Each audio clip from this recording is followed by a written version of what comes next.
Good morning, Turks and Caicos. Our power restoration efforts began just over 24 hours ago, and I'm here to update you on our progress. We continue to assess the damage to the electricity grid and restore services.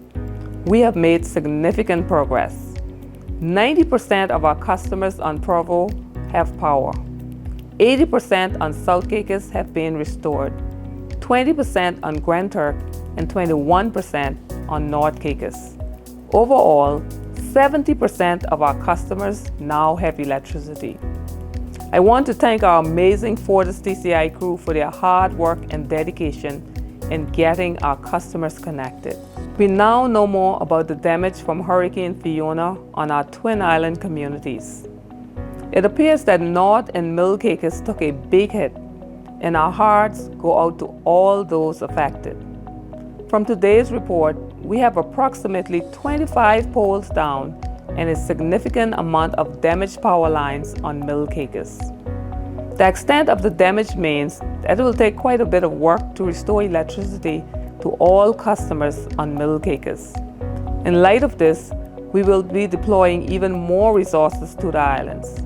But even with the additional manpower, we still have to navigate a few logistical hurdles. The causeway was damaged during the storm, which makes it difficult for our utility trucks with heavy equipment to safely cross over.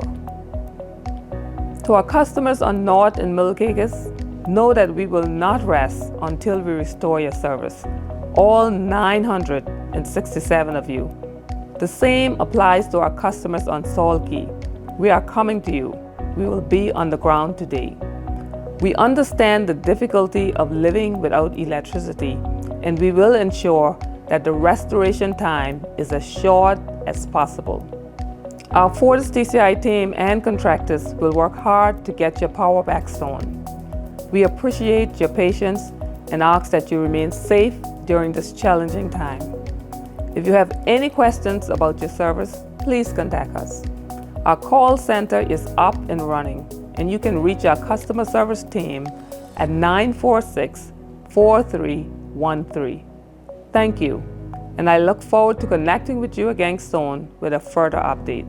Together, we will get through this.